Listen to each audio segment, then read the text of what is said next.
Hello everyone, আসসালামু আলাইকুম। সবাইকে কেমন আছেন সবাই? আমিও আলহামদুলিল্লাহ আপনাদের দোয়ায় ভালোই আছি। আর ভালো আছি বলতে এই যে কোল্ড ড্রিঙ্ক খেয়ে ভালো আছি। এইখানে হচ্ছে আমি সকালে ঘুমের থেকে উঠেই একবারে ফ্যানের নিচে শুয়েছিলাম, তারপরও গা চুপচুপা হয়ে ভিজে ঘুমের থেকে উঠেছি। উঠে হচ্ছে এক গ্লাস বরফ দেওয়া মিরিন্ডা খাচ্ছি। এই গরমে আসলে এগুলোই হচ্ছে আমাদের আরাম। যত যাই বলেন, একটু ঠান্ডা পানি একটু কোল্ড ড্রিঙ্ক ছিল বলে মনে হয় বেঁচে আছি।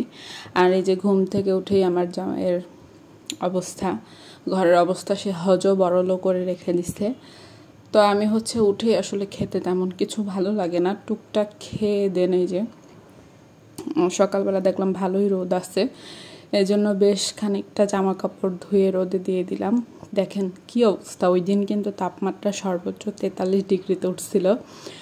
যেহেতু বিগত কয়েকদিনের মিলানো ব্লগ, এইটা হচ্ছে আমার মনে হয় এই পর্যন্ত সামারের সবচেয়ে হাইয়েস্ট তাপমাত্রা 43 ডিগ্রি।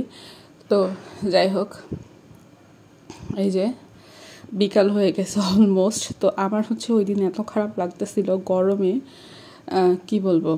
তো আমি একদমই রান্নাঘরে আসলে যেতে চাচ্ছিলাম না বা যাওয়ার মতো ছিলাম না, এত খারাপ লাগতেছিল। কজ ওই দিন যেহেতু সর্বোচ্চ তাপমাত্রা ছিল, তাইলে বুঝেন কি অবস্থা ছিল। তো এই তো এই দিক থেকে হচ্ছে একটু শান্তি যে আমি রান্নাবান্না করতে না চাইলে আমার জামাই কখনো ফোর্স করে না, ও বাইরে থেকে খাবার নিয়ে আসে। তো বাইরের খাবার বলতে সে এই গরমের মধ্যে নিয়ে আসছে কাচ্চি। এই জন্য হচ্ছে আমার তেমন একটা ভালো লাগতেছিল না, যদিও আমি কাচ্চি ভাইয়ের বিশাল বড় ফ্যান। কাচ্চি মানেই হচ্ছে আমার কাচ্চি ভাইয়ের কাচ্চি খেতে হবে। সুলতান ডাইনটাও একসময় ফেভারিট ছিল, কিন্তু কাচ্চি ভাই বের হওয়ার পরে থেকে আমি আর সুলতান ডাইনে যাই না। কজ একবার সুলতান ডাইন নিয়ে কি অবস্থা ভাইরাল নিউজ হলো।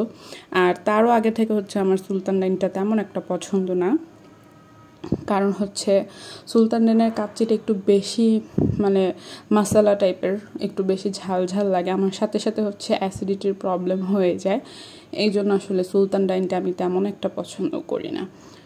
তো যাই হোক, সে হচ্ছে গরমের মধ্যে এই 43 ডিগ্রি তাপমাত্রায় সে কাচ্চি নিয়ে আসছে। তো কী করবো, ভাবলাম ফ্যানের নিচে বসে বসে গোসল করে আসছি ইচ্ছা মতো, যে খাওয়া যায়।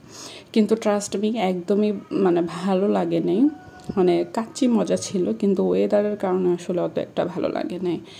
তার মধ্যে সে নিয়ে আসছে এতগুলা কাচ্চি। এখানে কিন্তু এই যে এক প্যাকেট, এটাই কিন্তু এই গরমের মধ্যে এই এক প্যাকেটে কিন্তু খেলে দুইজনে খুব ভালোভাবে খাওয়া যায়। কিন্তু ও হচ্ছে 2 প্যাকেট নিয়ে আসছে, সাথে কাবাব ছিল, বোরহানি ছিল। এই যে দেখেন, এখানে আমি হাফ নিছি। মাংস ছিল 2 পিস, 1 পিস আলু, আর এখানে হচ্ছে হাফ হাফ করে নিছি আমরা। তারপরেও হচ্ছে হিউজ ছিল, পরে সেগুলো রাত্রে খাওয়া লাগছে। তো যাই হোক, কি বলবো আর, বেটা মানুষের মাতাব্বরি বলে লাভ নেই।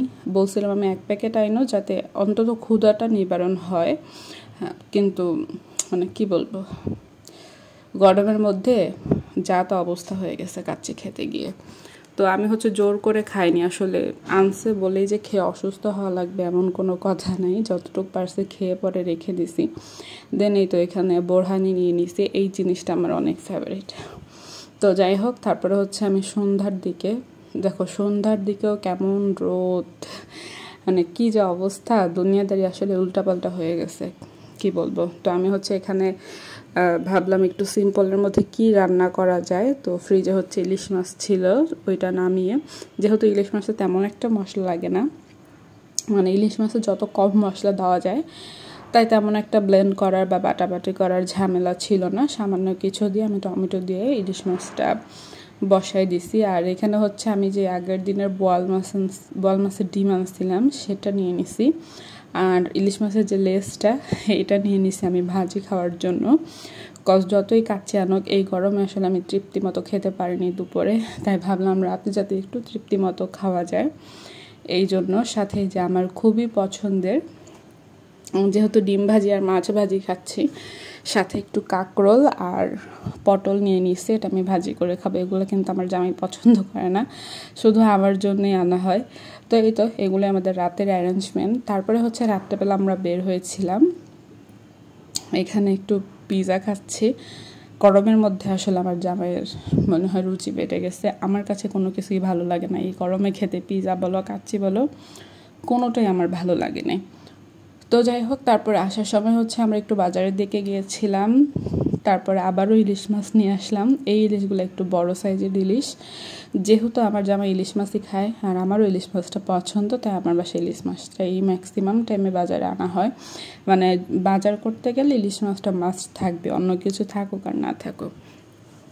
তো আমরা হচ্ছে নর্মালি হচ্ছে একটা বিয়ের দাওয়াত আসছে, সেই জন্য প্রিপেয়ার হচ্ছিলাম। এই যে প্রিপেয়ার হতে গিয়ে সে আমাকে বাজার ধরাই দিছে। তো আমি হচ্ছে চিল্লাপাল্লা করতেছিলাম। এখানকার মধ্যে হচ্ছে 2টা মাছ বেশ গোল। ইলিশ মাছ আসলে গোল না হলে আমার ভালো লাগে না, পছন্দ হয় না। তো হচ্ছে দেখে আনছে, পরিচিত তো দোকানদার, এই জন্য আসলে সে অত একটা বাছাবাছি করে নাই। তো বলে না, পরিচিত মানুষ আসলে বেশি বাস দেয়, তো তাই হয়েছে। 2টা মাছ খুব সুন্দর গোল ছিল, কিন্তু এই যে এই মাছটা আমার একটুও পছন্দ হয় নাই। এটা হচ্ছে একেবারে লম্বা দিয়ে দিচ্ছে, এই জন্য হচ্ছে আমি চিল্লাপাল্লা করতেছিলাম যে চোখ কই থাকে। আর পরিচিত হলেই যে বিশ্বাস করতে হবে, তারা তো আমাদের আত্মীয় স্বজন না, টাকা দিয়ে কিনবো তো দেখে আনতে হবে। তো এই বলে হচ্ছে আমি প্রচুর ঝগড়া করতেছিলাম। আসলে বাজার নিয়ে আসছে, সেটার শোধ মিটাইতেছিলাম। তো পরের দিন হচ্ছে আমাদের একটা বিয়ের দাওয়াত ছিল। ওই দিন হচ্ছে আমি এই যে সিম্পল একটা ছোট ক্লিপ নিয়েছি। এই যে এখানে দেখতে পারতেছেন যে ভদ্রলোক জামাই সেজে বসে আছে, সে হচ্ছে আমার স্কুল ফ্রেন্ড, আমার খুবই ক্লোজ বন্ধু বলতে পারেন, ভাইয়ের মতো। তো সে হচ্ছে বেশ অনেক দিন ধরে আমাদের সবাইকে জ্বালা যন্ত্রণা করতেছিল, আমাকে তোরা বিয়ে দেস না কেন, বিয়ে দেস না কেন, আমার জন্য মেয়ে দেখ, আমাকে বিয়ে করা। তো অবশেষে সবাই মিলে তার বিয়েটা দিয়েই দিলাম। এই যে দেখেন, আর এটা হচ্ছে তার খুবই সুন্দর মিষ্টি একটা বউ। কেমন হয়েছে সবাই কমেন্ট করে জানাবেন। এটা হচ্ছে যেদিন বউ আনতে গিয়েছিলাম চলনে, ওই দিন। পরের দিন আমরা বউ ভাতেও গিয়েছিলাম, মানে 2টারই ইনভিটেশন ছিল আমাদের। তো ওগুলো হচ্ছে অত একটা ভিডিও করা হয়নি। এটা হচ্ছে বিয়ের সময়, দেখেন মনে মনে বেচারা কত খুশি। তো যাই হোক, একে একে সবারই বিয়ে হয়ে যাচ্ছে, তাই না? তো এখানে হচ্ছে সব ফ্রেন্ড একসাথে হয়েছিলাম, তো অনেক দিন পরে অনেক মজা লাগতেছিল। তো এটা হচ্ছে আমি বিয়ের দিন যখন বউ আনতে গিয়েছিলাম সেদিন একটু ক্লিপ নিয়েছিলাম। পরে একদিন পরে হচ্ছে শুক্রবারে বউ ভাত ছিল, তো তখন হচ্ছে আরও হিউজ সব ফ্রেন্ড আসছিল, প্রায় 30-35 জন।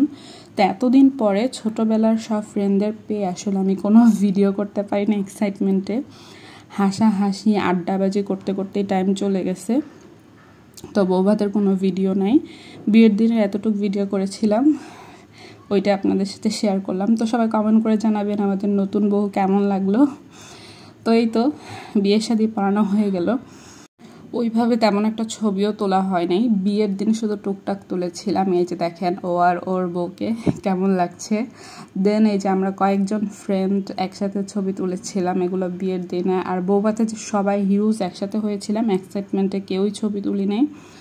তো ওই মেমোরিজগুলো আসলে ফোনে রাখতে পারিনি। তো আজকের মতো ব্লগ এখানেই শেষ করতেছি। আল্লাহ হাফেজ।